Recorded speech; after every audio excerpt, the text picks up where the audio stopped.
要するにね、冷却しないとダメなんです。冷やす。で冷却するにはポンプを回さなきゃいけない、はい、そのポンプを回すのに電源がいるんですよ。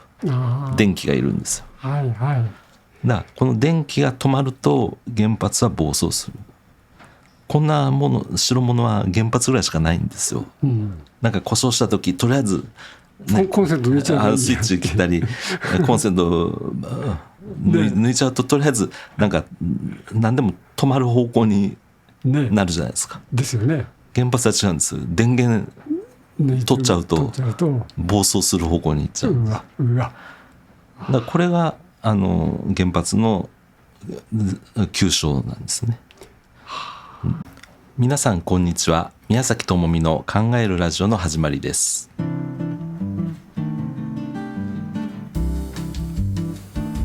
この番組は秋葉原第一スタジオからお届けしています。こんにちは、 MC の山崎純一郎でございます。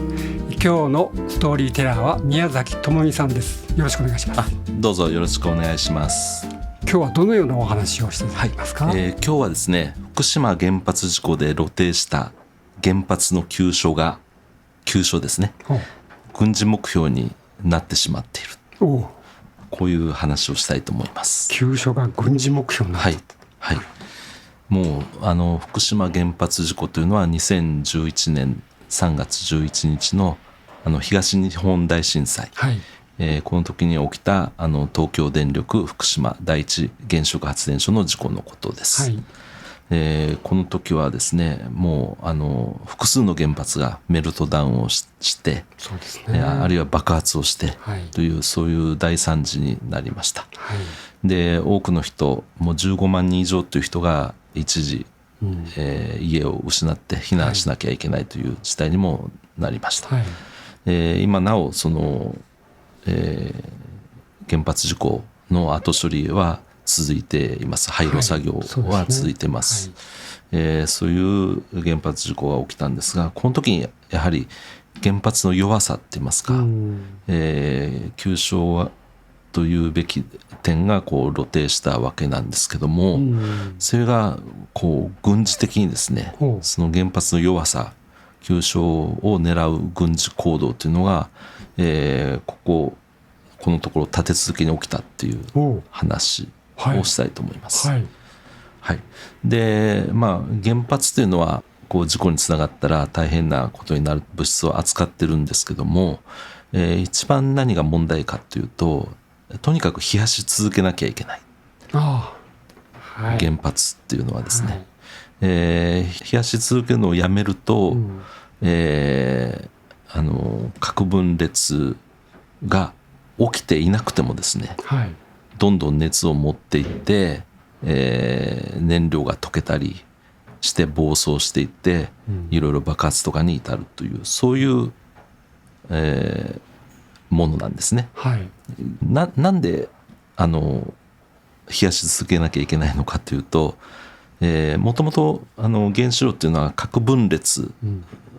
で出てくる熱を使って発電をしてるんですけども、その熱で水を沸かしてお湯にして蒸気を作って、蒸気タービンを回して発電機を回して電気を作ってるんですけども、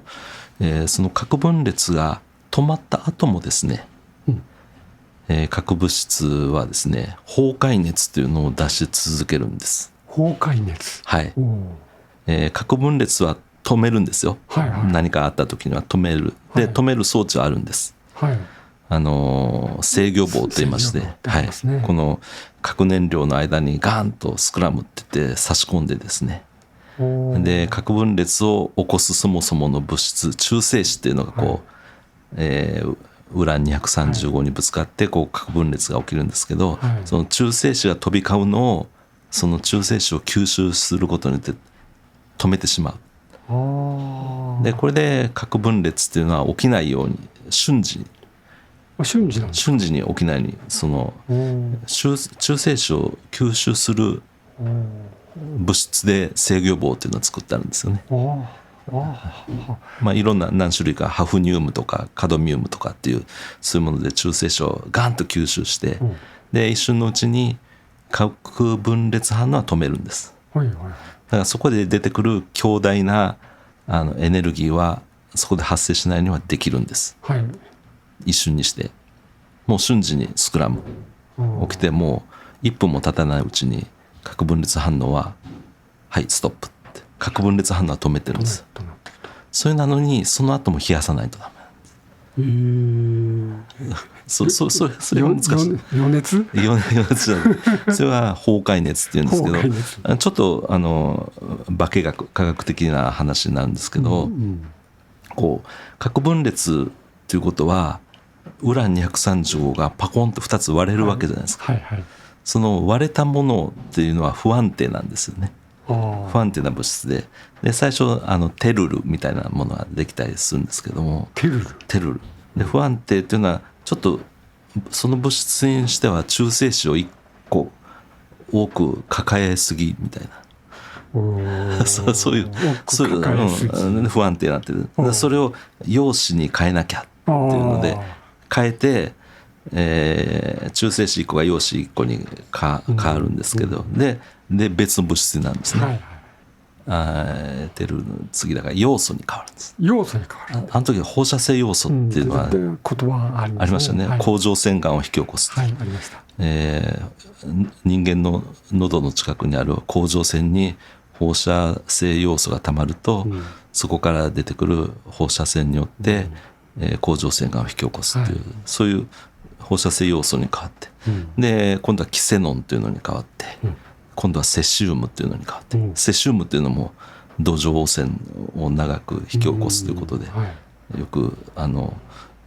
聞いたと思いますけども、そうどんどん不安定なのでどんどん放射線を出し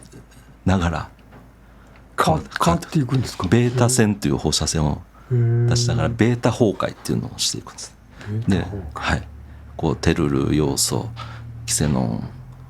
セシウムみたいにどんどん変わっていく。その過程で熱が出るんですね。変わっていく過程で熱を出す。で今のは、ベータ崩壊の熱です。もう一つは、アルファ線を出しながらという物質も生まれちゃうんですよね。それはウランよりも重いアクチノイドっていう物質がこう、原発動かすと出てくるんですけども、一つにはネプツニウム。これネプチューンから来てます。ウランはウラヌスから来てますからね。でプルトニウムはプルートから来てますから、天王星、海王星、冥王星でネプツニウムっていうのが出てきます。あとプルトニウムも出てきますし、あとアメリシウムとかですね、カルフォニウムとかですね。カリフォルニアから来てると思いますけど、カリフォニウムとかそうなんですか。そういったいわゆるアクチノイドという非常に重い原子核の物質が、これはアルファ線というのを出しながら崩壊していく。アルファ線を出して、また別の安定した物質でなろうとしていくんですね。不安定な物質が不安定な状態に置いておくと安定になろうと思って崩壊する。実はこれアルファ崩壊ですかね。アルファ線っていうのはヘリウムと同じものが出てくるんですけど、これこう紙でも遮蔽できるんですよ。アルファ線っていうのは紙でも止まるんですけど、ヘリウム核っていうのは割と大きいですから、紙でも止まるんですけど、大きい分だけ局所エネルギーは大きくて、それだから例えばプルトニウムを吸い込むと肺なんかでアルファ線を出し続けると遠くまでは飛んでいかないんですけど、そこにずっと局所エネルギーを与え続けてがんになるって言われるんですね。そういうアルファ崩壊を主にする物質があって、ですがベータ崩壊する要素だとかキセノンだとかっていうグループと、アルファ崩壊をするネプツニウムとかカリフォルニウムとかアメリシウムとでこう熱をまだ出し続ける。その熱量は核分裂反応で出てくる熱に比べるとだいぶちっちゃいんですけども、それでもやっぱり 6% とかそれぐらいの熱は出てくるんで、これをね取り除かないと原発は暴走するんです。でも熱を取り除くとそれ安定していくんですか。しばらくすると、安定していきます。しばらくかなりかなりしばらく時間長い期間かけて冷温停止っていう言葉がありましたね。それ持っていくっていう、そういう状況に持っていくまではこう冷やしていかないといけないです。それが冷やすのはポンプで水を回して冷やすんですね。主なものは海水を取り入れて、海水の力で熱を奪って海にあったかい水を捨てて、それをポンプで循環させることによって冷やして。だから日本の原発って海のへりにある。そうですそうです。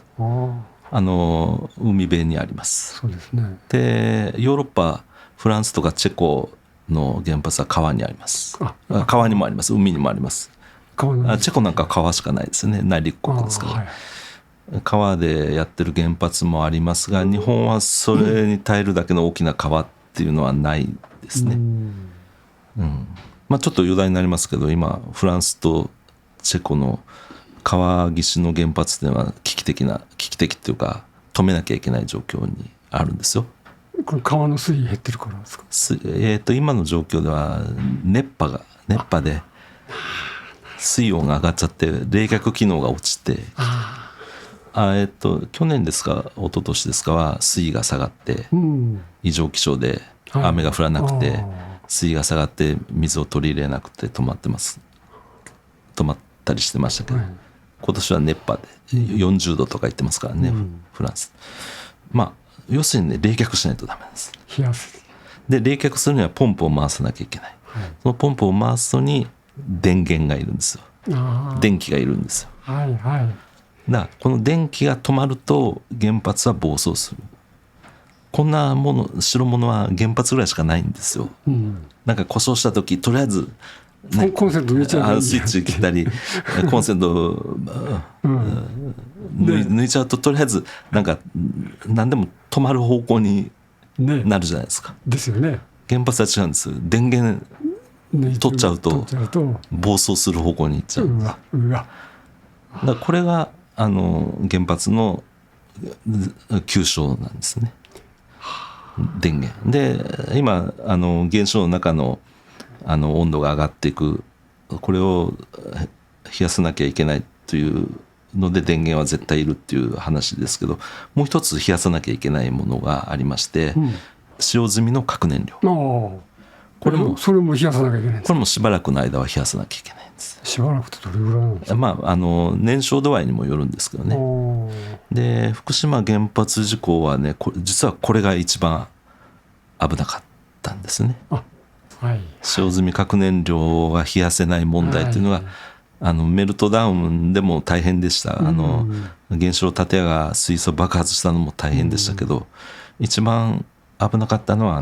4号機の使用済みって言ってるのかな、あれは使用中核燃料なんですよね、あれ実はね。使用中なんですか？使用済みまでいっていない核燃料をですね、工事のために一時燃料プールに移して工事をしてたんですね。メンテナンス工事、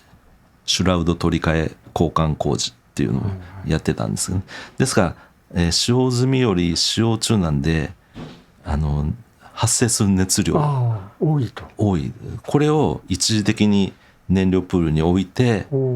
それであの日を迎えちゃったんで、これはものすごく危険な、だから、熱量が高い燃料をプールに置いてたんで、あっという間になんか80度とか水温がなっていて、このまま置いてたら沸騰してっていう危機的な状況。これは使用中核燃料って言っていいのか。時は結局水が張ってあったんでしたっけ？いや、これもちょっと本当神がかった話ですけどいや、これはアメリカの原子力規制庁の計算では、これはもう絶対干上がってしまって、で放射性物質をまき散らすと、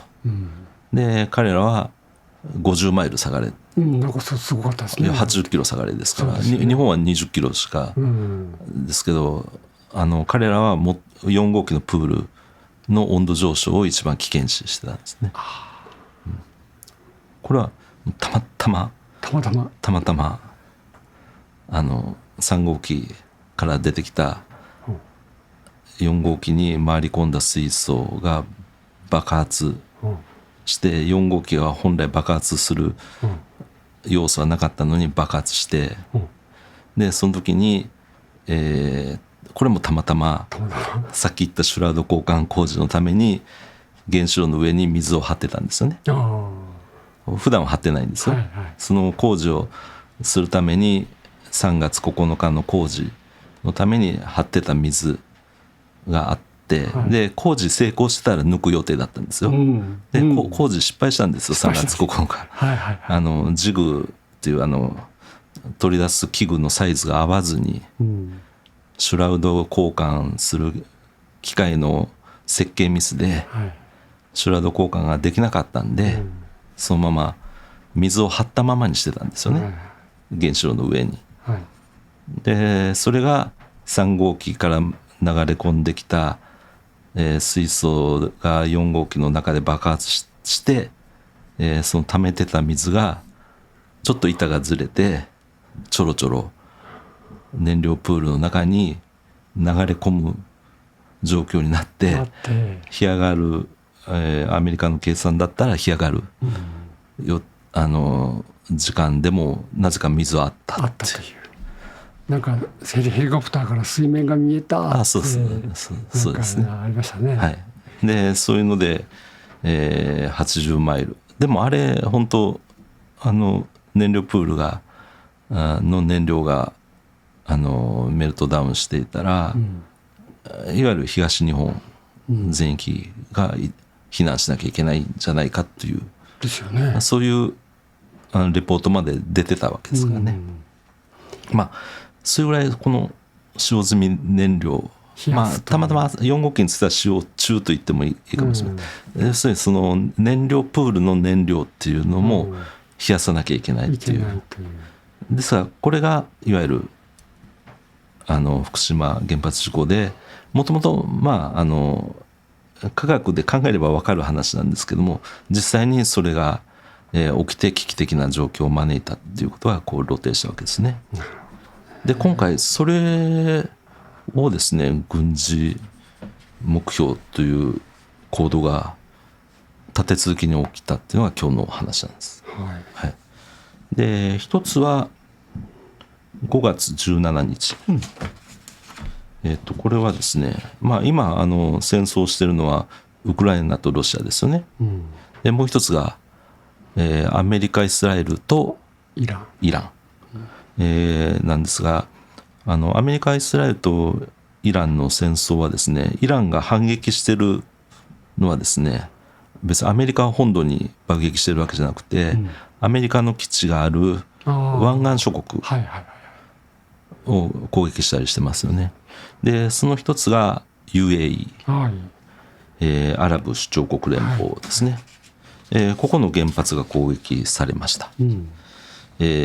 バラカ原子力発電所、バラカ原発というのはですね、実は韓国が受注した、巨大原発です。で、4基あるんですけども、560万キロワットというのはこれは大きくてですね、140万キロワットが4基あるんですよ、で140万というのは日本の大型原発っていうのは柏崎刈羽の今度再稼働するとか、あれ110万なんですよね。110万キロワット、その原発の出力、で柏崎トータルではもし1号機から7号機まで動いてた時代全部動かしてたらあれ821万キロワットあるんですけども、それよりはちっちゃいんです。あれは7台ありましたからね、こっちはバラカは4基ですけども、それぞれが140万で4基で、560万キロワットもあって、UAE の必要な電気の4分の1を賄っている。すごいですね。25%。すごいですね。そういう原発を攻撃したんです。でも国石油いっぱい取れないから石油燃やせばいいと、それは話じゃないですかね。脱石油時代を見越して、まあお金がありますからうんね、水は淡水化装置を作ってっていうあで、電気はこういう原発、まああと今再生可能エネルギーなんかにも力を入れている。なんかね、はい太陽光パネルいっぱいや太陽光パネルってますもんね、はいですからそういうところを攻撃したんですけども、まあ、攻撃したとされるのはおそらく飛んできた方向、西側から飛んできて、どうもドローンで攻撃したんですけど、ドローンでドローンが3機飛んできて、2機は撃ち落としたけど1機が原発施設にぶつかったっていう、そういうなんですが、どうも発信地点はイラクじゃあイランの勢力圏のところかららしいと。らしいと、はいいうことで、まあ、イランが攻撃したんじゃないかと言われてますが、でもドローンごときだったら別にそうでしょでもないじゃないですか。560万キロワットの原発にドローンがブーンと飛んできてぶつかっても多分中までは壊れないですよね。でも今回ものすごく重大なことが起きまして、実は発電機に着弾したんですよ。なるほど。はいはいはいはい。さっき書いてます、原発は、冷却が必要だと、常に冷却しておかなきゃいけないと、電気がいると、核分裂を止めた後でも崩壊熱っていうのが発生するから、常にポンプを回して水で水冷で冷やし続けとかなきゃいけない、それの、ポンプを回す、まあ、電気を作ってるところに着弾したんです。で一時その機能が失われてやっぱり電源喪失状態になったんですね。まあ一時的ですよ。ただこれは重大なことで、いわゆる電源喪失を狙った原子炉っていうのは原発というのは見た感じものすごく頑丈そうじゃないですか。そうですよね。ですがドローンなんかが飛んできてもなんか内部の方には破壊できなさそうですよね。ですよね。だからアメリカがこのイランの核施設を攻撃した時はバンカーバスターでしたっけ、バンカーバスター、あれを使って、地面になんか20メーター以上突き刺さってから爆発するような、特殊な、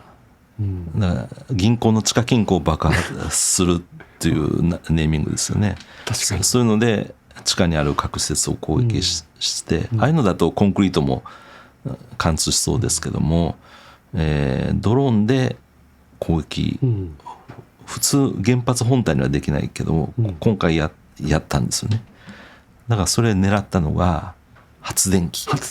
はい、じゃあもう電源が失われると、電源を失われると原発が暴走して、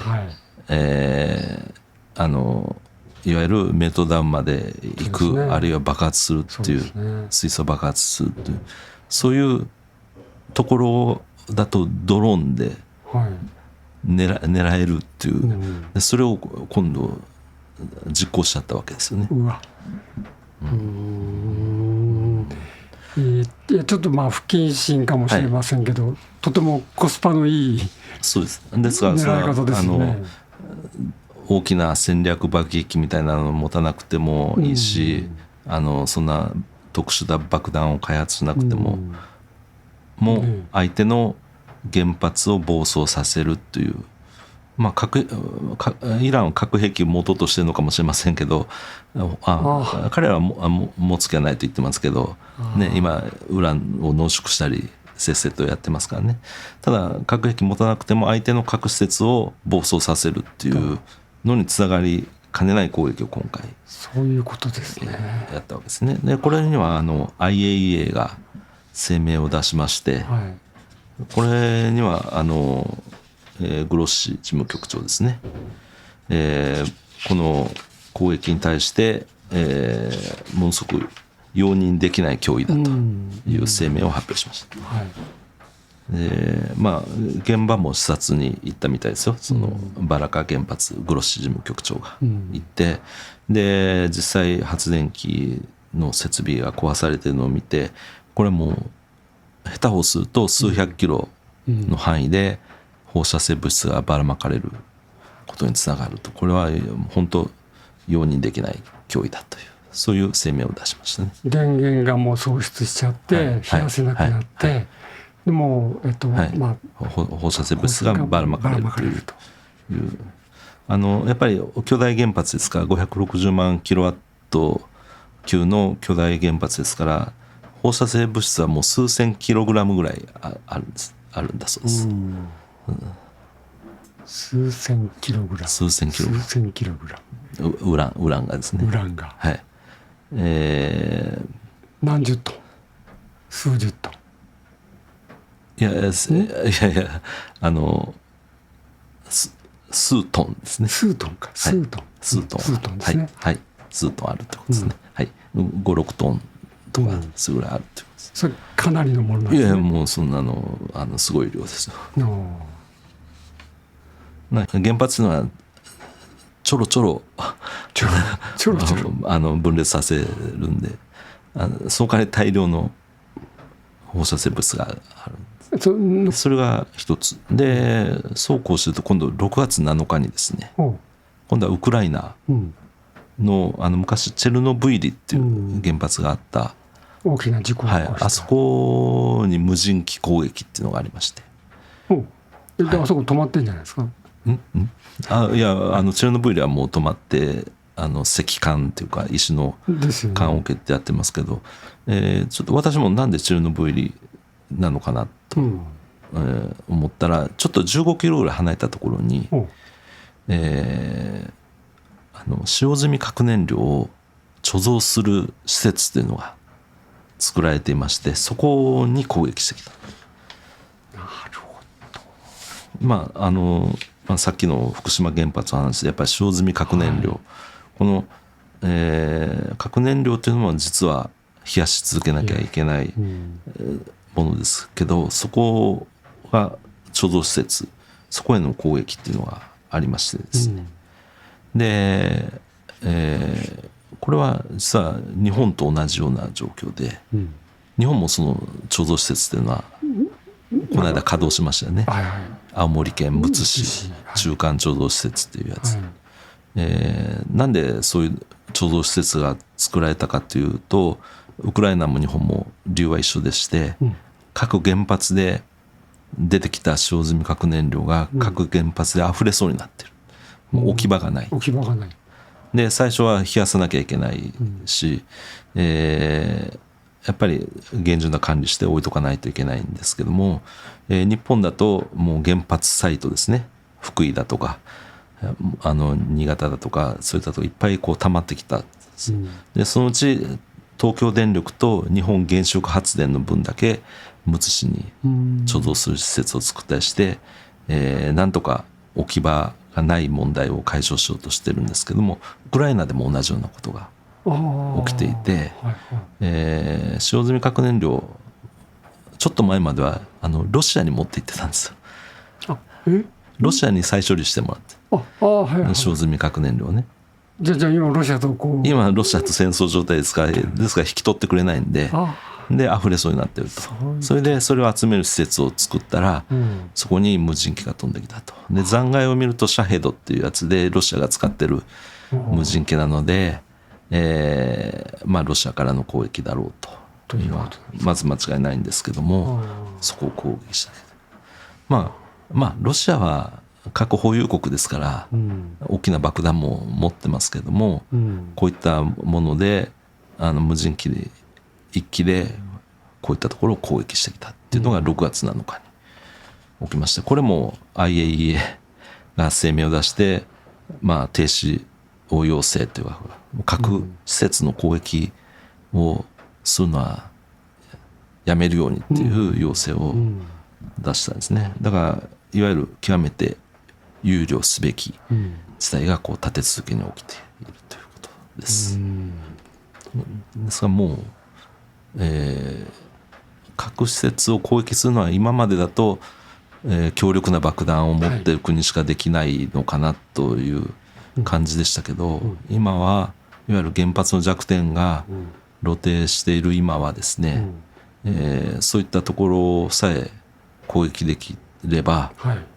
ちっちゃいドローンであっても、攻撃できちゃうと。できるということですね。はい、仮に最終的な大惨事に至らなくてもそれは相手に対して脅威を与えられますからね。そういうことですね。守んなきゃいけない拠点になりますからね。なりますね。はい。だから軍事行動上いわゆる軍事目標としてそういうのは、もう当たり前ということにもなってきたということを証明した出来事が立て続けに起きましたので、5月6月、この要請ですね、そういう核施設への攻撃停止要請っていうのが、聞き入れられるのかどうかまだ分かんないですよね。我々日本人からしても他人事ではないわけじゃないですか。全然、はい。た時にじゃあ日本のその原子力発電所の運用とかそういうことに関して今規制庁原子力規制庁とか、はい、いろいろなんかルール、規制基準というのを設けて、その規制基準に達してない原発は動かせないということにしてますよね。そこになんかそういう攻撃に対して軍事攻撃に対して防御しなさいっていうのは、実は日本の原子力規制庁の規制基準にその項目はありません。ないんですか。軍事攻撃があった場合、防御するためにこういう施設を作りなさい、こういう仕組みを取り入れなさいっていう基準は一切ありません。そこは審査対象というか、そもそもそういう守らなければいけない基準っていうものもない。ないと。ない。軍事行動については所管外。それはもう外交とか軍事防衛省ですかね。そっちの話で規制庁はそこは見てません。なんかはい、ちょっと心配ですよね。はい、ですがそういったところからしてもですね、やはりその原発では原子力の平和利用って言いますけども、今やその軍事目標として、そんな大きな兵器を持たない国でも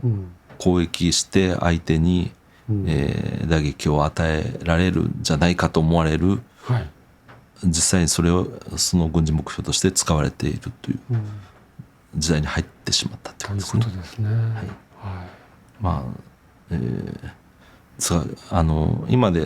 今は本当対岸の火事ではないです。それはそういうことですよね。はい、分かりました。日本も使用済み核燃料は本当各原発にあふれる寸前まで置いてありますからね。原発日本海側にいっぱいありますよね。あります。でもちろん電源なんか地震対策で多分この間の地震振り返ってみて、最初の地震で鉄塔が倒れて外部電源が失われたんですよね。それは地震対策で鉄塔が倒れないようにという補強はおそらくものすごくやったはずです。やることにしてますから、大きな揺れが来てもそんな簡単に鉄塔が倒れて外部電源が失われることがないように、補強はしてるんですけども、そういったところを攻撃されてもやっぱり外部電源が失われるし、発電機、で発電機地下にあったんですよね。福島事故の時、だから水没したり津波が来て水没したりして使えなくなったんですね。だから非常用発電機。そうまず一つは、普通の発電機送電線がまずダメになりまして、外部電源が遮断されました。で慌ててというか予定通りそういった場合はどうするかというと、自分たちの発電機をディーゼル発電機を動かして自分たちで電気を作って供給してポンプを回すっていうこと手はずになってたんですね。でそれは実際、地震で鉄塔が倒れた時に自動的に全ての非常用発電機が正常に動いた。でそれが今度水没して、何が起きたかというと全交流電源喪失状態。だからポンプを回すのは交流電源なんですけど、全ての交流電源が失われました。SBO ステーションブラックアウト状態になったということですね。はい、それが福島原発事故。これが、津波が来た後のもう数分以内でもうそういう状態になったと、SBO になったと。でそこから、時間がどんどん経っていくと、メルトダウンが始まって、もう1号機なんかもあっという間に、爆発、翌日の3時半にはもう爆発してたわけですから、15時半には爆発してたわけですから、で次3号機も3日後3月14日の、午前11時1分か2分ですね、爆発しましたよね。で続いて2号機もメルトダウンしてという、そういう連鎖的にどんどん続いていったわけですよね。で4号機の燃料プールもどんどん温度が上がっていって、これはまずいということでアメリカが計算して、これはもう50マイル80キロ下がれと。最初の話、でしかも成田空港と羽田空港にジャンボジェットが2機ずつ来ましたからね。お、そうなんですか。アメリカ関係者の家族を。へえ。これは朝日新聞の企画連載記事の中では書いてますけども、そこまでアメリカは危ないと思ってたんですよ、燃料プール。そういうようなことが、あれは自然災害でそうなったけども、原発っていうのはやっぱりここが弱いっていうのは、理論的には分かってたんですけども、でそれがもう今や人為的な軍事行動でそういったところを安価な兵器で狙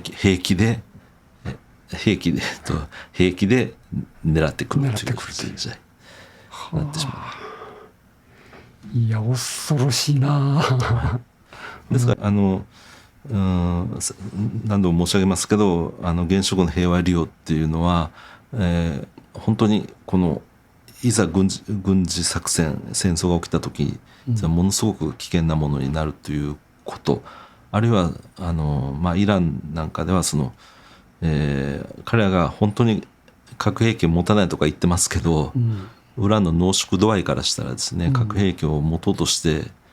ると言われても仕方がないぐらいまで濃縮してますからね、これは平和利用を逆に隠れ蓑にして核開発を進めてるっていうことですからね。だから本当原子力の平和利用っていうのは、現状このままでいいのかっていうのは、私はもっとその辺も含めて考えるべきだと思いますね。それはい、わかりました。立て続けに起きましたんで、5月6月でこうした行為が、これはもう火遊びなんかではないと思います。で無人機一機ぶつけてみたとかって、そういう話ではない。今日はどうもありがとうございました。